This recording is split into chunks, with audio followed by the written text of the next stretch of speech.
Southern New England's trusted news source, ABC6 News at Noon. Well, good afternoon to you folks. Thanks for joining us today. I'm Casey Cantz. We'll begin with national headlines and the latest on Hurricane Ian today. The storm upgraded once again from a tropical storm to a hurricane as it sets its sights in the Carolinas now. The storm now a Category 1 after leaving a path of destruction in southwest Florida, killing at least 21 people. ABC's Justin Finch has the latest. Ian is zeroing in on the Carolinas today, bringing its wrath to even more people. The governor of South Carolina issuing a state of emergency. The monster storm making history as one of the top 10 strongest on record in the United States after making landfall in Florida Wednesday. In southwest Florida, desperate search and rescue missions still underway. In addition to the rescues yesterday, rescue personnel have gone to more than 3,000 homes in the hardest hit areas, going door to door to check on the occupants of those residences. There are over 1,000 dedicated rescue personnel who are going up and down the coastline. Agent Navy's here for you! This woman and her mother stranded for 24 hours, standing on top of this car as water levels rose. Scared to death. I thought I was gonna die right there. And the car was like wiggling while we're both holding on, and holding the dog in the middle. Ian destroying homes and swallowing entire neighborhoods in record-breaking storm surge. I'm homeless and scared. Boats floating through a neighborhood. Those 4 boats. 1,000 FEMA personnel deployed, supplying millions of liters of water, meals, and hundreds of generators. About 2 million people still without power. As search and rescue efforts resume, Florida's governor cautioning that the human toll will rise as teams are able to expand their efforts. Justin Finch, ABC News, St. Petersburg. Such a long road to recovery there in Florida as Ian moves towards the Carolinas now. Back here at home, we are rounding out the month of September.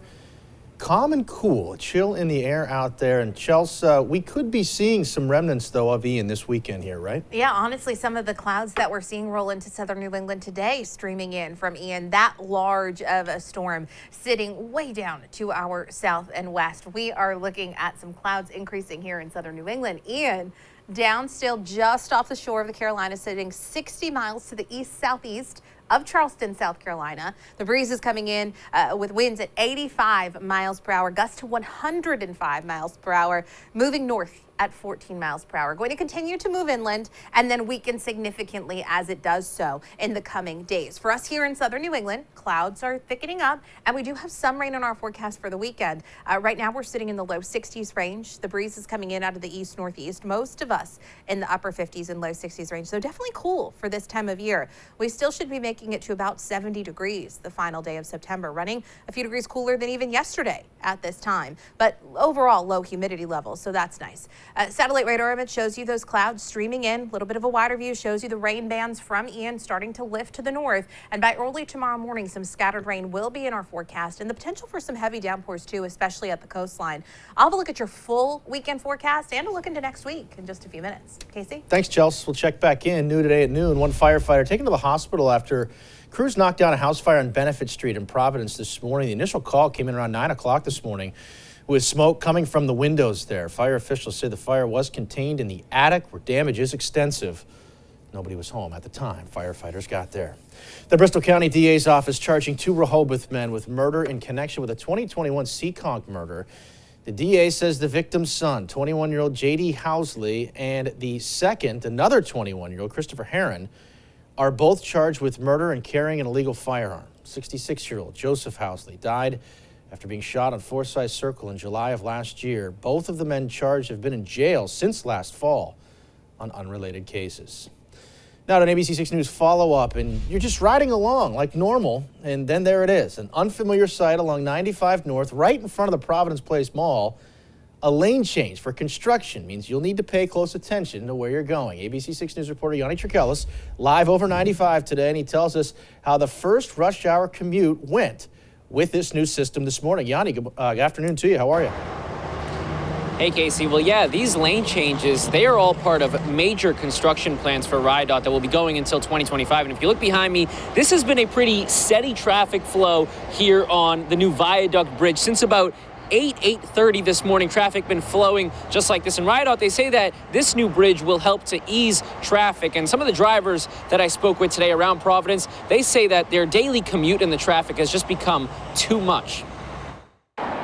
Scenes from this morning as the Department of Transportation's plan to cut down on traffic on the busiest section of I-95 is now in place. All 3 lanes on 95 North now split onto the new viaduct bridge. Drivers in Providence pleased with the change, saying their commutes on 95 had become unbearable. It was ridiculous because they got the Route 10, Route 6 split thing over there, and that has a lot of traffic over there.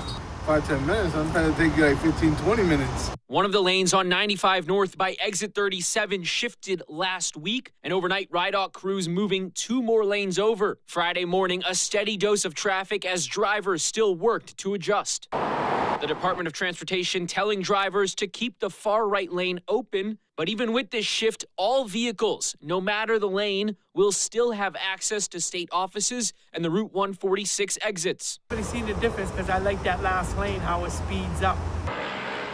Drivers around Providence, like Michelle Hill, telling ABC6 splitting off just 1 lane last week already cut minutes off her commute. It used to be backed up, but now I feel as though they did a good thing, that it's going to slow the traffic down. This viaduct bridge, it's not going to be the only change coming here on 95 North. Starting next month in October, RIDOT will also connect this bridge temporarily with Atwells Avenue to offer a little more easier commute for drivers as well. We're live in Providence. Yanni Tregellis, ABC6 News. It's certainly important to be aware of that change and also give yourself some extra time. Yanni, thank you for that. Happening now, RIPTA officials meeting about a staffing shortage and a reduction in trips. RIPTA announced yesterday ongoing staffing issues continuing to plague the transportation agency. They're blaming the change on a major worker shortage. We're told bus routes will not be eliminated, but fewer buses will be running for designated routes because they don't have enough drivers. This is set to begin the week of October 22nd. Happening now, the Rhode Island Department of Health hosting a summit on child lead poisoning at RIC. RIDO says the goal is to strategize how to improve availability of lead-safe housing and prevent childhood lead poisoning. The Department of Health says lead poisoning is an urgent public health issue in the state, with nearly 2% of children testing positive last year. As you see there, Senator Jack Reed spoke at this event today. And checking in on the crisis in Ukraine, Russian President Vladimir Putin has formally started the process of annexing nearly a fifth of Ukraine in violation of international law. He signed documents to start the annexation during a ceremony at the Kremlin today.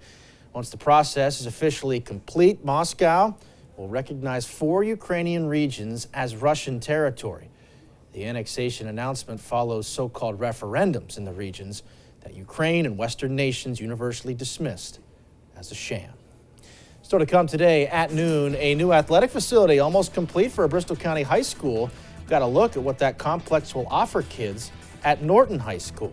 Plus, new data released by the state of Massachusetts shows the impact of pandemic-related learning loss on test scores. What it revealed, coming up.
Welcome back. ABC6 covering our schools now. And the latest standardized testing scores out of Massachusetts show some academic improvement post-pandemic.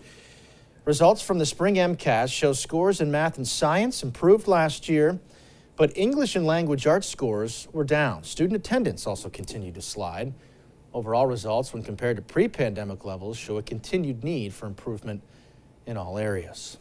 Norton Public Schools' goal to restore and rebuild their athletic complexes in town is finally in its final stages. After almost 5 years, this project includes brand new turf fields, running tracks, and tennis courts for the whole community to enjoy. We check back in with ABC6 News anchor reporter Yanni Tregellis, who has that story for us right now.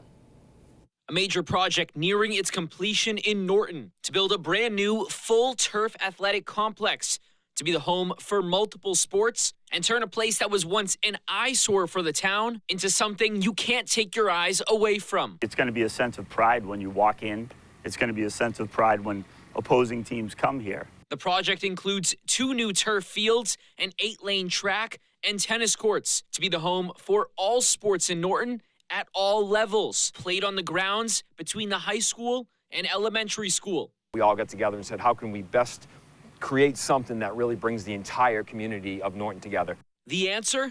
A $6.2 million multi-purpose athletic complex. A major turnaround for the town that Sumner says often had to cancel home games if it rained due to field issues, constantly relying on neighboring Wheaton College's field when issues rose. Have a place where not just 1 or 2 games could be, where we could really satisfy a lot of the teams. This land was just wasted land, and for many, many years, you drove past this and it was just, oh, we're going to Norton to play games. But beyond just making Norton a destination where schools want to play, Sumner and Lizotte expressing the impact these fields will make on the community front, serving as a place for all to come together, hosting sporting and community events. All this and more, they say, will help to pay back the $6 million price tag on the project in the years to come. They are incredibly excited to get on these fields.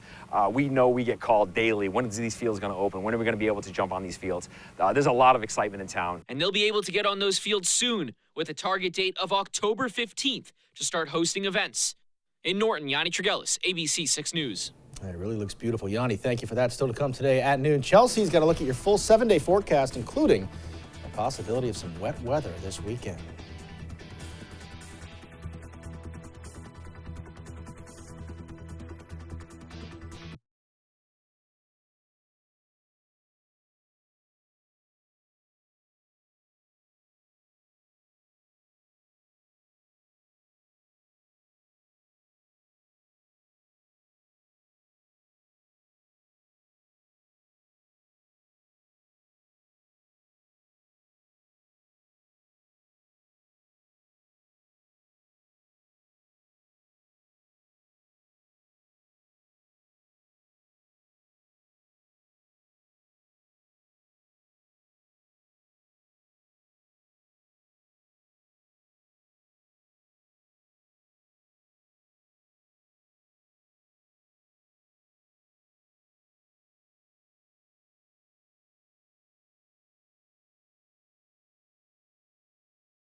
And now, your ABC6 Storm Tracker weather with meteorologist Chelsea Priest.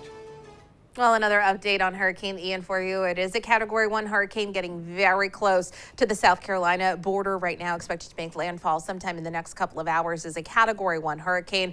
Not quite the Category 4 that completely decimated parts of Florida, but still a very strong storm with winds sustained at 85 miles per hour, gusts to 105. Luckily, it's moving a little bit faster now to the north at 14 miles per hour, but already seeing a lot of storm surge issues for many parts of South Carolina. And this track is going to continue to lift to the north and northwest over the course of the next couple of days, becoming a post-tropical system, basically just your average everyday low system. It is going to have quite a bit of moisture with it, though, and some of that will make its way towards us here in southern New England. I want to stress that it's not Ian that's going to be hitting us, just some moisture streaming from Ian, because you can see even into the weekend, technically the center of that system is still well down to our southwest. Today, we're already starting to see some clouds roll in. Temps are in the low to mid 60s in most locations, which is cool for this time of year. Average high is still around 70 degrees, and we're running a few degrees cooler than yesterday at this time. 1, 2, 3, 4 degrees cooler right now than yesterday at this time. Thanks to the clouds rolling in, thanks to the breeze that's coming in from the north-northeast, a cooler wind direction, only about 5 to 15 miles per hour for most of us. Our highs today end up topping out in the mid-60s range. Over the course of the weekend, though, we get some moisture moving in from Ian, especially tomorrow. Some rain with some heavy downpours possible, especially for the coastline. It's going to keep us only in the upper 50s for both Saturday and Sunday. So our first couple days of October, not really looking like the best start to our weekend. Not many fall activities likely going to be going on tomorrow with the potential for some heavy rain, especially the farther south you go. Clouds are streaming in as we speak, and we're going to continue to see thickening clouds as we head through the later part of the afternoon and into the evening. You can already see some of that rain down to our south. Again, the center of Ian down near South Carolina, but all of that moisture streaming north from it, especially when it's tied up with a little bit of a front that's pulling some of that farther north. And it does look like our weekend forecast just keeps going downhill. Earlier in the week, it looks like we may have a nice weekend, but since then, we just see the rain chances going up and up. Your futurecast for today shows you the increasing clouds. We'll continue to see increasing clouds overnight, and by early tomorrow morning, you're starting to see rain showers moving into the area. Now, if you're traveling north this weekend, up into northern parts of New England, doesn't look like they have the likelihood of rain all that much. It looks like most of the rain stays south of the Mass Pike, but we may tap into some heavier rain showers, especially the farther south you go tomorrow, so we'll have to watch out for that. Into Sunday, we'll still stay damp, some scattered showers possible. I think the best chance of some heavier showers comes tomorrow. In terms of rainfall totals, we may end up with more than an inch of rain, closer to 2 inches in spots along the coastline, focusing in on the coastline, and that's going to be through the weekend. Today, you see increasing clouds, temps in the mid-60s.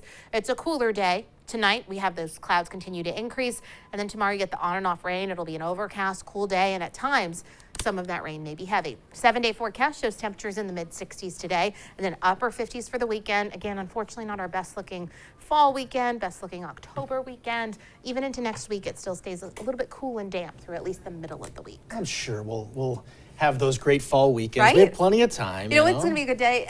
Make some soups. There you go. Maybe make some apple crisp or all the fall things. I feel like it's been almost too warm to tap into all the fall food. You're right. You haven't quite been in the mood. This is the weekend to do it. Yeah, the chill is in the air. There you go. No Maybe you got the it. apple picking done. Now you can do stuff with apples. Sounds good. Yeah. Thanks, Chelsea. Appreciate that. Still to come today at noon, state rep by day, wrestler by night. Yeah, we go into the ring with state rep David Morales. Hear his story about his love for professional wrestling just ahead.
Welcome back. This next story is one you might just have to see and hear to believe. A local politician who's also a professional wrestler? Yeah, you heard that right. Representative David Morales, currently the youngest member of the Rhode Island State Legislature.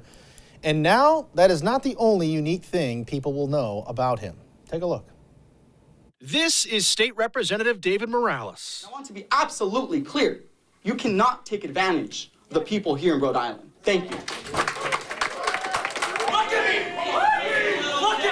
This is also State Representative David Morales. His day job, the 23-year-old lawmaker has served the Elmhurst and Mount Pleasant neighborhoods in Providence for just over 2 years now. The issues I'm focused on are predominantly simple. In relation to health care, I don't think anyone should be paying more than $100 for their prescription drugs. And then, about once a month, Morales leaves Smith Hill to follow through with one of his favorite hobbies, the crazy world of professional wrestling. Morales plays the role of the commissioner in the Renegade Wrestling Alliance, an independent wrestling organization based in Rhode Island, making his first appearance last year and coming back for nearly every show since. The commissioner persona is different than how Morales pitches himself to voters. In the ring, he's a villain. So the way I orient myself is I'm going to embody the stereotypes of an egotistic politician, because that's what the crowd's expecting to see. My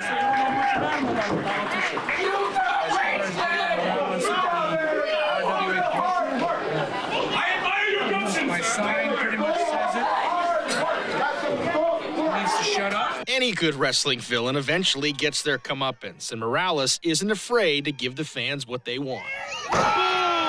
As a lawmaker, Morales says he focuses on community-based policies, and with the RWA, he sees a way to bring the community together for some family-friendly entertainment. Tickets are $10 for adults, $5 for kids. However, if you come and talk to me, always happy to cover the price. And as for the fans, some of them who lose their voice every month booing David Morales, the commissioner, have a different opinion of David Morales, the lawmaker. We love to boo him here, but I love to see his face in the paper. I love to see his face in the community, and he's a decent person. I tell people wrestling's for everybody.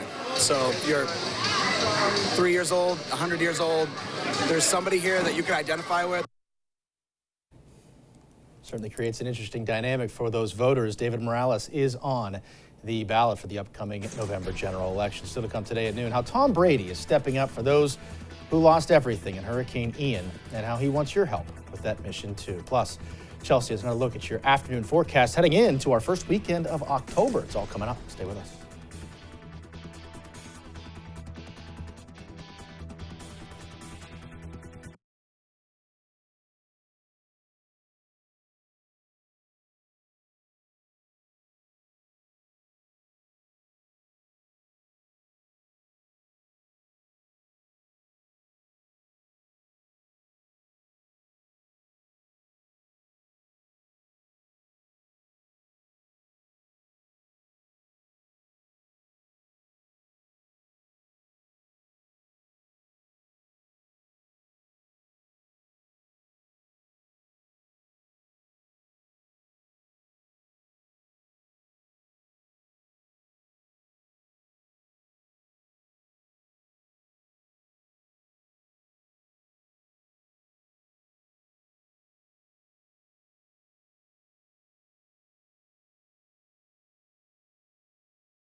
Well, Tom Brady is calling on fans to help in relief efforts from Hurricane Ian. He, along with the owners of the Tampa Bay Buccaneers, donating towards Hurricane Ian relief efforts. In a Twitter post, Brady says that he hopes the rest of the NFL family in the state will follow suit. The amount of Brady's donation not disclosed. The Glazer family, though, who owns the team, is donating $1 million. So much recovery is in store there, and so much relief that they are going to need in Florida. They have a long road ahead of them. They do, and Ian still moves on. Yeah, South Carolina expected to make landfall sometime within the next couple of hours. It's a Category 1.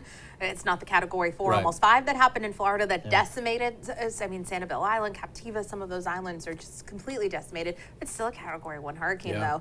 Still going to bring quite a bit of damage to the South Carolina area. And we have more clouds outside today, actually streaming in from how large of a system that Ian is, and some moisture from Ian will come through tomorrow. We have on and off rain, and there may be some heavy downpours at times. The tropical bands like that are tough to exactly pinpoint, but there is tropical moisture with them, so look out for some heavy rain, especially through the coastline tomorrow. All right, Chels, thanks. Thank you, folks, for watching today. ABC6 News at noon. The news continues first to 4. And for news and weather anytime, you can check us out at abc6.com. Have a great rest of your Friday and a good weekend, too.